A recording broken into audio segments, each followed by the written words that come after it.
തമ്പുരാൻ ചാനലിലേക്ക് അവർക്കും സ്വാഗതം. ഇന്ന് മിഥുനം രാശിക്കാർക്ക് ഇപ്പോൾ നടക്കാനിരിക്കുന്ന വ്യാഴമാറ്റം ഏത് വിധത്തിലുള്ള ഫലത്തെ പ്രദാനം ചെയ്യുമെന്നാണ്. കാരണം തീർച്ചയായിട്ടും കഴിഞ്ഞ ഒരു വർഷക്കാലം കൊണ്ട് തന്നെ വളരെയധികം ദുരിതങ്ങളും ദുഃഖങ്ങളും ഒക്കെ അനുഭവത്തിൽ വന്നു. അതായത് തൊഴിൽ നഷ്ടപ്പെടുന്ന സാഹചര്യങ്ങളുണ്ടായി, കുടുംബത്തിനുള്ളിൽ ധാരാളം പ്രശ്നങ്ങളുണ്ടായി. ഇതൊക്കെ കോമൺ ആയിട്ട് എല്ലാവരുടേതായ ഒരു നക്ഷത്രക്കാർക്കും വരുന്ന കാര്യം തന്നെയാണ്. അതുകൊണ്ട് തന്നെ അത്തരം കാര്യങ്ങളെക്കുറിച്ച് പറയേണ്ട ആവശ്യകത ഇവിടെ വരുന്നില്ല. ഇപ്പോൾ നമുക്ക് എന്ത് ഗുണം ലഭിക്കുമെന്നുള്ളതാണ് ഇപ്പോൾ മനസ്സിലാക്കേണ്ടത്. ഈ ഒരു സാഹചര്യത്തിൽ ഇപ്പോൾ നിലവിൽ മിഥുനം രാശിക്കുള്ളിലാണ് വ്യാഴം സ്ഥിതി ചെയ്യുന്നത്. അപ്പോൾ മിഥുനം രാശിക്ക് ഉള്ളിൽ തന്നെ വ്യാഴം സ്ഥിതി ചെയ്യുന്നത് ഒരിക്കലും തന്നെ നല്ല ഫലത്തെ പ്രദാനം ചെയ്യില്ല. കാരണം പാതകമായ ഒരു അവസ്ഥയാണ് അവിടെ, അധികാരമില്ലാത്ത അവസ്ഥ. എന്നാൽ കർക്കിടകം രാശിയിലേക്ക് വരുന്ന വ്യാഴത്തിന് പൂർണ്ണമായ ബലമാണ്, അതായത് പൂർണ്ണ അധികാരമാണ്. അപ്പോൾ ആജ്ഞാശക്തി ഒക്കെ വളരെയധികം കൂടുതലായിരിക്കും. അദ്ദേഹം ഇരിക്കുന്ന ഇടത്തിരുന്നു കൊണ്ട് തന്നെ ആജ്ഞകൾ നൽകിയാൽ അത് എല്ലാവരും തന്നെ കേൾക്കേണ്ട സാഹചര്യം.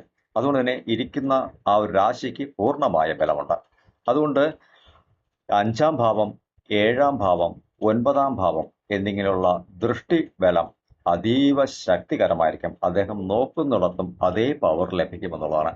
അപ്പോൾ കർക്കിടകം രാശിയിൽ ഇരുന്നുകൊണ്ട് തന്നെ 5-ാം ഭാവമായിട്ട് വൃശ്ചികം രാശിയിലേക്കാണ് അദ്ദേഹം ദൃഷ്ടി പതിയുന്നത്. ശേഷം 7-ാം ഭാവമായിട്ട് തന്നെ മകരം രാശിക്കുള്ളിലും 9-ാം ഭാവമായിട്ട് മീനം രാശിക്കുള്ളിലുമാണ് വ്യാഴത്തിന്റെ ദൃഷ്ടി പതിയുന്നത്. 101% അതിന്റെ ഫലം ലഭിക്കും. കാലചക്ര രാശിക്ക് 12-ാം രാശി, എന്തും ഏതും മറയ്ക്കപ്പെടുന്ന രാശി, അനാവശ്യ ചിലവുകളുടെ രാശി. 5 രൂപ കയ്യിൽ കിട്ടിയാൽ 50 രൂപ വാങ്ങി ചിലവാക്കേണ്ട സാഹചര്യമാണ് ഈ 12-ാം ഭാവം എന്ന് പറയുന്ന ആ ഒരു ഭാവത്തെ കുറിക്കുന്നത്. അതായത് കാലചക്ര രാശിക്ക് 12-ാം രാശിയായ മീനം രാശി. അപ്പോൾ അവിടെ ഇതുവരെ നിങ്ങൾക്ക് അനാവശ്യ ചിലവുകളൊക്കെ ഉണ്ടായിരുന്നെങ്കിൽ, അതായത് അത്യാവശ്യം കടം വാങ്ങിയാൽ പോലും തിരിച്ചു കൊടുക്കാൻ പറ്റാത്ത സാഹചര്യം, പറഞ്ഞ വാക്കുകൾ പാലിക്കാൻ പറ്റാതിരുന്ന സാഹചര്യങ്ങളൊക്കെ ഉണ്ടായിരുന്നത്, 100% ഇവിടെ വ്യാഴത്തിന്റെ മാറ്റം നിങ്ങൾക്ക് ആ കാര്യങ്ങൾക്കൊക്കെ തീർപ്പുണ്ടാക്കി തരുമെന്നുള്ളതാണ് വാസ്തവം.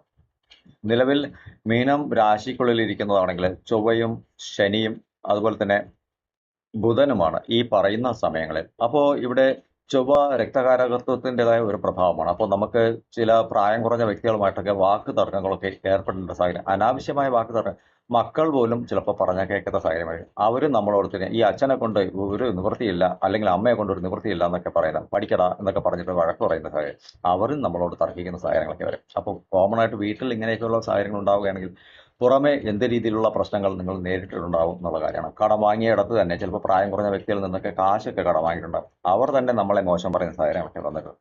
അതുപോലെ ബുധൻ എന്ന് പറയുന്നത് നീചമായ ഭാവത്തിലാണ് ഈ മീനൻ രാശിക്കുള്ളിരിക്കുന്നത്. അപ്പം നീചമായ ഭാവത്തിൽ നിങ്ങൾ ഒരു കാര്യം സത്യമാണ് പറയുന്നത്, എനിക്ക് പണം ലഭിച്ചില്ല, അതുകൊണ്ടാണ് എനിക്ക് തരാൻ കഴിയാത്തത്. പക്ഷേ പറയുന്നവർ കള്ളത്തരം, നിന്റെ ആവശ്യങ്ങളൊക്കെ നടത്തി പോകാനായിട്ട് പറ്റുന്നുണ്ടല്ലോ, പിന്നെ ഇവിടെ തരാൻ മാത്രം എന്താണ് കുറ്റം എന്ന് പറ്റാത്തത് എന്നൊക്കെ അവർ ചോദിക്കുന്നത്. അപ്പോൾ ബുധൻ നീചമായിരിക്കുന്ന സമയം കൊണ്ടാണ്. ഇപ്പോൾ മെയ് മാസം 15-ാം തീയതി വരെ ഈ ഒരു പ്രഭാവം ഉണ്ടായിരിക്കും. എന്തായാലും അങ്ങനെ ഒരു ഇത് കാര്യം വീട്ടിലാണെങ്കിലും പുറമേ ആണെങ്കിലും സുഹൃത്തുക്കൾക്കിടയിലാണെങ്കിലും ഒക്കെ ഇങ്ങനെ ഒരു പ്രശ്നങ്ങളൊക്കെ നിങ്ങൾക്ക് വന്നു ചേരും. അപ്പോൾ കർക്കിടകം രാശിയിലിരിക്കുന്ന വ്യാഴം എന്ന് പറയുന്ന ഒരു പ്രത്യേകത എന്ന് വെച്ചാൽ, അപ്പോൾ അമാവാസി, പൗർണമി എന്നിങ്ങനെ 2 ഘട്ടങ്ങളാണ്, ചന്ദ്രരാശിയാണ്. അപ്പോൾ ഇവിടെ നിങ്ങൾക്ക് ഒരു ദിവസം ഒരു നല്ല ഫലം ലഭിക്കുകയാണെങ്കിൽ ആ ദിവസത്തെ ഫലത്തെ സൂക്ഷിച്ചു വെക്കാനും ഒരല്പം സൂക്ഷിച്ചു വെക്കാനായിട്ട് പഠിക്കണം. ഇനി ലഭിക്കുന്നതിൽ എന്തെങ്കിലും സൂക്ഷിച്ചു മാറ്റി വെച്ച് വേണം നിങ്ങൾ മുന്നിലേക്ക് പോകാനായിട്ട്. അപ്പോൾ അടുത്ത ദിവസത്തേക്ക് നിങ്ങൾക്ക് അത് ഉപകാരപ്പെടുമെന്നുള്ളതാണ് വാസ്തവം. അത് ഞാൻ ഒരു ഡെയിലി ആ ഒരു കണക്കിൽ പറയുന്നു എന്നേ ഉള്ളൂ. കാരണം നമുക്ക് മാസക്കണക്കും വർഷക്കണക്കും ഒക്കെ പറയാം. എന്നിരുന്നാൽ തന്നെയും വ്യാഴം ഇപ്പോൾ ആദ്യത്തെ 90 ദിവസക്കാലത്തേക്ക് നേർഗതിയിൽ സഞ്ചരിക്കുകയും പിന്നീട് വക്രഗതിയിൽ സഞ്ചരിക്കുകയും ചെയ്യുന്ന കാലഘട്ടങ്ങളൊക്കെയാണ്. അപ്പോൾ അതൊക്കെ നമുക്ക് ഗുണകരമല്ലാത്ത സാഹചര്യങ്ങളായിരിക്കും. ജന്മജാതകത്തിൽ വക്രത്തിലാണ് സഞ്ചരിക്കുന്നതെങ്കിൽ അവർക്ക് ഗുണമുണ്ടാവും. നമ്മുടെ ജാതകത്തിൽ വക്രമല്ലെങ്കിൽ നേർഗതിയിലാണെങ്കിൽ ഫലം കിട്ടും. അപ്പോൾ ഇതാണ് അതിൻ്റെ ഒരു കണക്ക് എന്ന് പറയുന്നത്. അപ്പോൾ ഒരു വർഷം 2026 ജൂണിൽ 2-ാം തീയതി വരുന്ന വ്യാഴം 2027 ജൂൺ മാസം വരെ കർക്കിടകം രാശിക്കുള്ളിൽ തന്നെ ഉണ്ടാവും. ഇപ്പോൾ വൃശ്ചികം രാശിയുടെ ആധിപത്യം എന്ന് പറയുന്നത് ചൊവ്വയ്ക്കാണ്. അപ്പോൾ ചൊവ്വ 2 മനസ്സുള്ള ഒരു വ്യക്തിയാണ്. എപ്പോഴും 2 വിധത്തിൽ ചിന്തിപ്പിക്കുക, 2 തൊഴിലുകളെ ചെയ്യിപ്പിക്കുക, ഇങ്ങനെയുള്ള കാര്യങ്ങളാണ്. അതുകൊണ്ട് തന്നെ നമ്മൾ പറയുന്ന കാര്യങ്ങൾ ചിലപ്പോൾ പ്രാവർത്തികമായി നടത്താൻ കഴിയാതെ വരുന്ന സാഹചര്യങ്ങൾ പലപ്പോഴും തന്നെ നമുക്ക് വന്നു ചേരും. അപ്പോൾ അങ്ങനെയുള്ള പ്രോസസ്സുകൾ ഇപ്പോൾ നടന്നുകൊണ്ടിരിക്കുകയാണ്. അപ്പോൾ വ്യാഴത്തിന്റെ ദൃഷ്ടി ഈ 5-ാം ഭാവത്തിലേക്ക് പതിയുന്നതുകൊണ്ട് തന്നെ നിങ്ങൾക്ക് ഇതുവരെ എവിടെയെങ്കിലുമൊക്കെ വാക്കുകളൊക്കെ കൊടുത്തിട്ടുണ്ടെങ്കിൽ അതൊക്കെ പാലിക്കാൻ പറ്റുന്ന ഒരു സമയമായിരിക്കും. അതുപോലെ നേരത്തെ തൊഴിൽപരമായ രീതിയിൽ എവിടെയെങ്കിലും ആപ്ലിക്കേഷനൊക്കെ അയച്ചിട്ടുണ്ടെങ്കിൽ അതൊക്കെ തന്നെ അടുത്ത ഒരു വർഷക്കാലത്തിനുള്ളിൽ തന്നെ നിങ്ങൾക്ക് വന്നു ചേരുമെന്നുള്ളതിന് സംശയമൊന്നും വേണ്ട. തൊഴിൽ നഷ്ടപ്പെട്ടവർക്ക് പുതിയ ജോലിയൊക്കെ ലഭിക്കും. ഇത് പൂർവ്വ പുണ്യസ്ഥാനമാണ് 5-ാം ഭാവം എന്ന് പറയുന്നത്. വ്യാഴം 5-ാം ഭാവമായിട്ട് പതിയുന്നത് വളരെയധികം നല്ലതാണ്. അപ്പോൾ ഇവിടെ പറയുമ്പോൾ നിങ്ങളുടേതായ ഋണരോഗ ശത്രുസ്ഥാനത്തിലേക്കാണ് വ്യാഴത്തിന്റെ ദൃഷ്ടി പതിയുന്നത്. കാലചക്ര രാശിക്ക് 6-ാം രാശിയായിട്ടാണ് ഈ വൃശ്ചികം രാശി, കാലചക്ര രാശിക്കല്ല, മിഥുനം രാശിക്ക് 6-ാം ഭാവമായിട്ടാണ് ഈ വൃശ്ചികം രാശി വരുന്നത്. അപ്പോൾ കടബാധ്യതകൾ ഉണ്ടായിരിക്കും. അതുപോലെ കടബാധ്യത കൊണ്ടുള്ള ശത്രുക്കൾ ധാരാളം ഉണ്ടായിരിക്കും. അതുപോലെ തന്നെ നമുക്ക് രോഗാവസ്ഥകൾ മാനസികമായ ടെൻഷൻ എപ്പോഴും ഉണ്ടായിക്കൊണ്ടിരിക്കും. ഇന്ന് ഉണ്ട് നാളെ കിട്ടും എന്നൊക്കെ പറഞ്ഞ് ഇരിക്കുന്ന ഒരു സാഹചര്യങ്ങൾ ആണെങ്കിൽ അതൊക്കെ തന്നെ തടസ്സപ്പെട്ടു പോയ സാഹചര്യം. അപ്പോൾ അവിടെ ദൃഷ്ടി പതിയുമ്പോൾ എന്തായാലും മാനസികമായ സംഘർഷങ്ങൾക്ക് വിടുതലുണ്ടാകും. അതുപോലെ തന്നെ നിങ്ങൾക്ക് നല്ല മുന്നേറ്റങ്ങൾ ഉണ്ടാകും. ഇന്ന് ശത്രുവായിരിക്കുന്നവരൊക്കെ തന്നെ നാളെ മിത്രങ്ങളായിട്ട് മാറും. അപ്പോൾ കടങ്ങളൊക്കെ എന്തായാലും തീർത്ത് കൊണ്ടുവരാനുള്ള സാഹചര്യം അവിടെ തെളിയും. അപ്പോൾ ഋണം, രോഗം, ശത്രു ഇങ്ങനെ 3 ഭാവത്തിലേക്കും ഒരു ആശ്വാസം എന്ന് തന്നെ, ആശ്വാസം അത് വലിയ രീതിയിലുള്ള ഒരു ആശ്വാസം തന്നെയായിരിക്കും. അതുപോലെ തന്നെ കാലചക്ര രാശിക്ക് 8-ാം ഇടമാണ്. അതായത് നമുക്ക് എന്തെങ്കിലും അപകടങ്ങൾ, മറഞ്ഞിരിക്കുന്ന അപകടങ്ങളും അതുപോലെ മരണവും ഇങ്ങനെയുള്ള കാര്യങ്ങളൊക്കെ കുറിക്കുന്ന ഒരു സാഹചര്യമാണ് അവിടെ വരുന്നത്. അപ്പോൾ അങ്ങനെ വരുന്ന ഒരു ഭാവത്തിലേക്ക് ഇവിടെ വ്യാഴത്തിന്റെ ദൃഷ്ടി കർക്കടകം രാശിയിൽ ഇരുന്നുകൊണ്ട് 7-ാം ഭാവമായിട്ട് വരും. അപ്പോൾ ഇവിടെ സംഭവിക്കുന്നത് വെച്ചാൽ കുടുംബ അന്തരീക്ഷങ്ങൾക്കുള്ളിൽ ഉണ്ടായിരുന്ന പ്രശ്നങ്ങൾ ഒക്കെ തീർന്നു കിട്ടും. കുടുംബ കോടതിയിലൊക്കെ കേസ് വഴി, മിഥുന രാശിയിലെ തിരുവാതിര, മകയിരം എന്നിങ്ങനെയുള്ളവർക്ക് കുടുംബ കോടതിയിലൊക്കെ കേസുകളൊക്കെ ഉള്ളവരായിരിക്കും. അതൊക്കെ ഒരു അനുകൂലമായ ഭാവം ലഭിച്ചിരുന്നെങ്കിൽ എന്ന് ആഗ്രഹിക്കുന്ന വ്യക്തികളൊക്കെ ധാരാളം ഉണ്ടായിരിക്കും.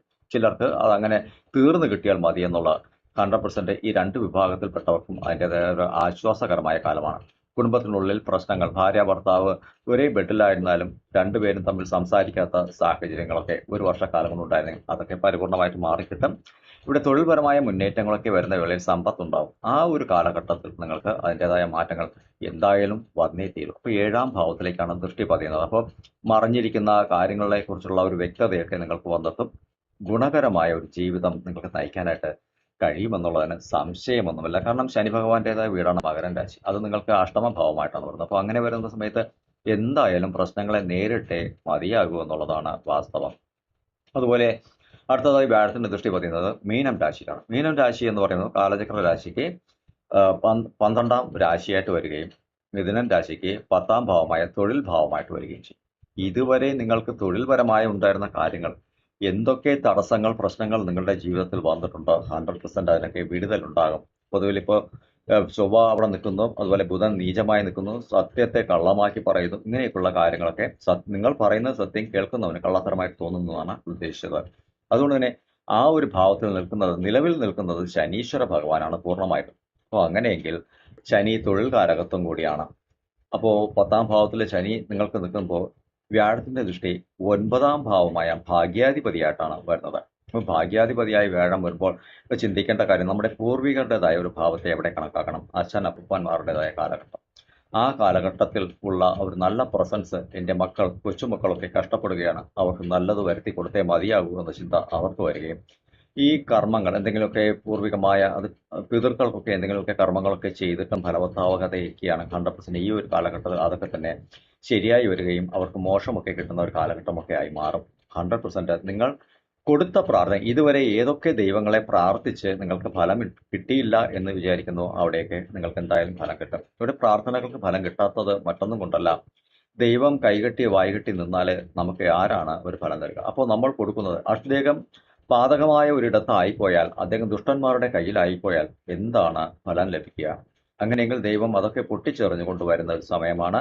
അപ്പോൾ നിങ്ങൾ കൊടുത്ത പ്രാർത്ഥനകൾ, ക്ഷേത്രങ്ങളിലേക്ക് കൊടുക്കുന്ന അർച്ചനകൾ, ദേവതകൾക്ക് കൊടുക്കുന്ന അർച്ചനകളൊക്കെ തന്നെ രസീതായിട്ടാണ് പോകുന്നത്. അപ്പോൾ ആചാര്യൻ അവിടെ നിങ്ങളുടെ പേരും നക്ഷത്രവും പറഞ്ഞ് അത് ചെയ്തു തരികയാണ് ചെയ്യുന്നത്. അപ്പോൾ ദേവത അത് സ്വീകരിച്ച് ആ ഒരു സൈഡിലേക്ക് മാറ്റി വെച്ചിട്ടുണ്ടാവും. കാരണം കാലം വരട്ടെ, നിനക്ക് ഞാൻ തരും എന്നതാണ്.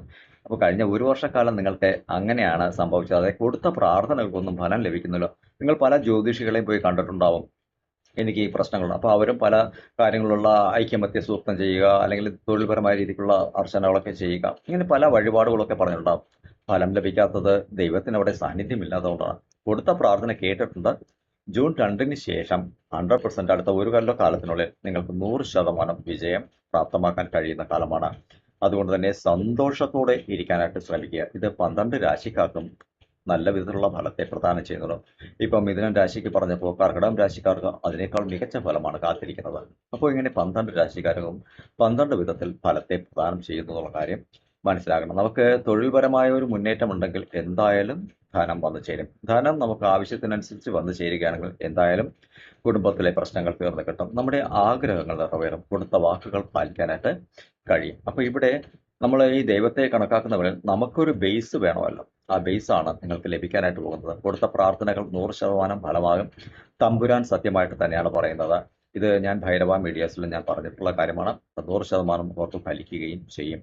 അത് നിങ്ങൾ വേണമെങ്കിൽ എഴുതി വെച്ചോളൂ. അടുത്ത ഒരു കൊല്ലത്തിനുള്ള നിങ്ങളുടെ പ്രശ്നങ്ങൾ 100% തീർന്നു കിട്ടും. പക്ഷേ ഒരു കാര്യം, ലഭിക്കുന്നത് നിരന്തരമല്ല എന്ന കാര്യം കൂടി ഓർക്കണം. 90 ഡേയ്സ്, അതായത് 90 ഡേയ്സ് എന്ന് പറയുമ്പോൾ ആദ്യത്തെ 45 ദിവസം നിങ്ങൾക്കൊരു നല്ലത് പ്രദാനം ചെയ്യും. 45 ദിവസം കണ്ടിന്യൂസ് ആയിട്ടുള്ള ഇടക്കാലം വെച്ചിട്ട്.